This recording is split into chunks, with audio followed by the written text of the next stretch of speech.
क्रांती news, आवाज सर्वसामान्यांचा।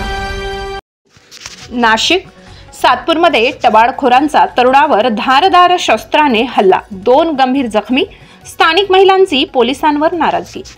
सातपूर परिसरातील शिवाजीनगर कार्बन नाका येथे टवाळखोरांनी 2 तरुणांवर धारदार शस्त्राने हल्ला करून गंभीर जखमी केल्याची घटना घडली। या हल्ल्यामुळे परिसरात भीतीचे वातावरण निर्माण झाले असून स्थानिक महिलांनी पोलीस प्रशासनावर नाराजी व्यक्त केली आहे। दिनांक 13 मार्च रोजी रात्री काही तरुण आपल्या वाहनातून जात असताना टवाळखोरांनी त्यांना रस्त्यात अडविले, गाडीच्या काचा फोडल्या आणि नंतर धारदार शस्त्राने हल्ला करून 2 तरुणांना गंभीर जखमी केले। घटनेची माहिती मिळताच सातपूर पोलिसांनी घटनास्थळी धाव घेतली आणि पंचनामा केला।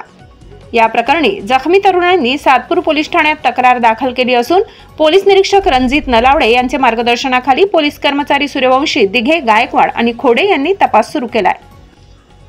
या घटनेमुळे परिसरातील नागरिकांमध्ये भीती पसरली असून महिलांनी पोलिसांवर नाराजी व्यक्त केली आहे। रात्रीच्या वेळी असुरक्षितता वाढल्याने पोलिसांनी अधिक कडक उपाययोजना कराव्यात अशी मागणी स्थानिक नागरिकांकडून होत आहे।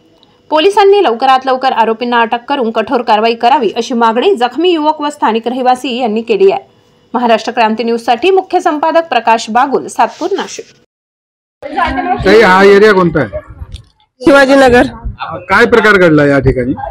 रात्री नाही तर 10-50 पोरं आले इथं, आमच्या बाया बहिणी राहता, येऊन इथं तलवारी, दांडे दोंडे आणता, मारता, शिव्यागाळ करता। हा, शाळेमध्ये लपता जाऊन। याबाबत आपण पोलीस प्रशासन असेल, लोकप्रतिनिधी असेल यांना सूचित केलं का? आम्ही खूप वेळा सांगितलं, म्हणजे 10 ते 50 वेळा आम्हाला सांगून झालं त्यांना, पण कोणीच येत नाही। गाडी येते बाहेरच्या वेळेत तिकडे निघून जाते, इथपर्यंत काय येत नाही गाडी।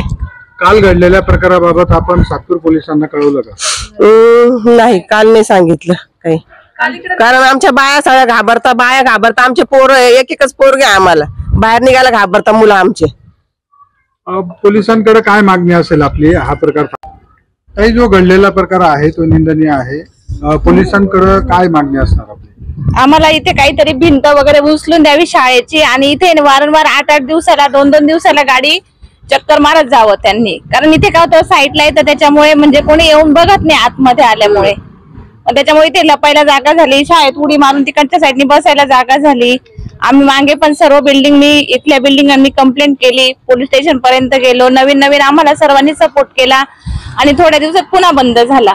तसं नको व्हायला, कारण आम्ही म्हणजे बाहेर पण बसायचं म्हटलं तर आता आम्ही बाहेर पण बसू शकत नाही, इतकं हे झालंय। रात्रीच्या वेळी पोलिसांनी गस्त घालणं अनिवार्य आहे, तसं पोलिसांकडून गस्त घातली जाते का? नाही, आता एवढं तर सध्या कोणीच येत नाही।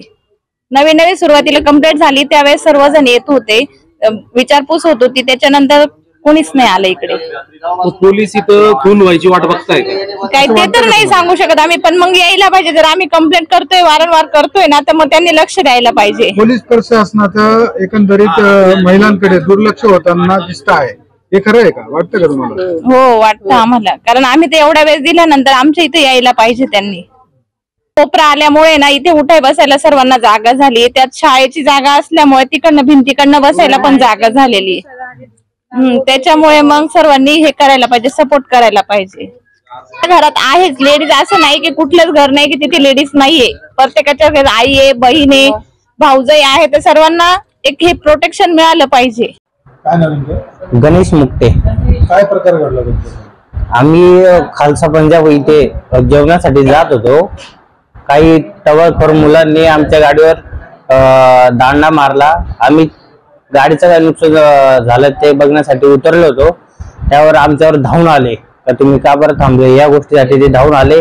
मी व माझा मोठा भाऊ याला मारहाण केली दांडे व धारदार शस्त्राने, आणि मारहाण करून आम्हाला सुशील हॉस्पिटल, आपलं साईनाथ हॉस्पिटल इथे ऍडमिट करण्यात आलं। ही काल रात्री 9:30च्या दरम्यानची घटना आहे। याबाबत आपण पोलिसांना काही सूचित केलं? आताच पोलीस पंचनामा करून गेले व माझी एवढीच इच्छा आहे का जे कोणी हे केलं त्यांना कडक कारवाई झाली पाहिजे त्यांच्यावर। बाकी जे हल्लेखोर होते ते तुमच्या परिचित होते? परिचित नव्हते, हे नवीनच हे होते, पण मग त्यांचं खूप दिवसांपूर्वी म्हणजे खूप लोकांना त्रास होतो त्यांचा। आणि या हल्ल्यामध्ये अजून दुसरं कोणी जखमी झाले? कोणीच नाही, मी आणि माझा मोठा भाऊ याला खूप मारहाण झाली, त्यामुळे तो जखमी झाला. जे मोठे भाऊ म्हणताय त्याची सध्या कंडिशन काय आहे? सध्या ते ICU मध्ये आहे. अजून त्यांचं काही सांगितलं नाही, पण मग थोडक्यात आहे ते.